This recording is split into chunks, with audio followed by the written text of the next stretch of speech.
Historic blizzard. The nanny state freaked out as a massive winter storm threatened the Mid-Atlantic and New England states on Monday. Conservative radio host Rush Limbaugh took to the airwaves with a warning.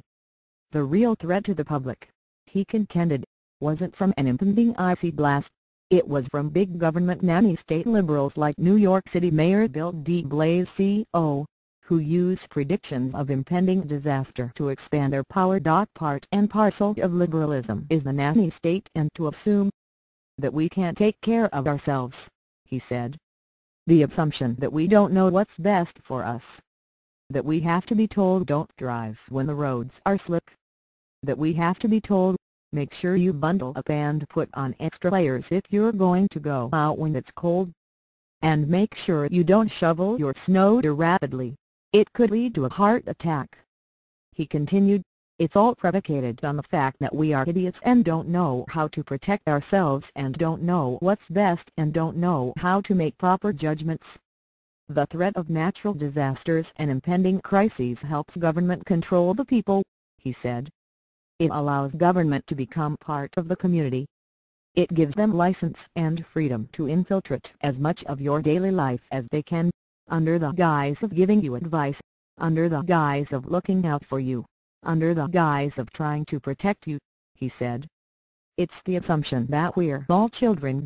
As with many of Mr. Limbaugh's rants, his nanny state allegations were met with derision from the left. See, in a free America, no one would even need any warnings of hazardous weather conditions, daylight Joy Great of Wonkette quips. They'd just look out the window and see for themselves and instinctively know, without idiot Mayor de Blasio telling them, for example, to avoid the city's parks in the immediate aftermath of the storm because the weight of snow could snap tree branches and send them plunging to the ground. And if they need the liberal nanny state to tell them things like that, well, they probably deserve whatever misfortune befalls them for being idiots.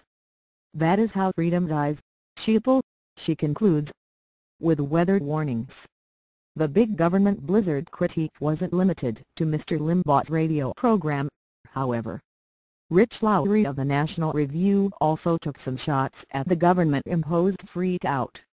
It used to be that Manhattan basically kept moving during any snowfall because the cars are constantly churning up the snow on the roads and store owners and supers are constantly shoveling the sidewalks in front of their businesses and buildings, he writes. Last night, everything ground to a halt, not because of the snow, but because the state and city said so.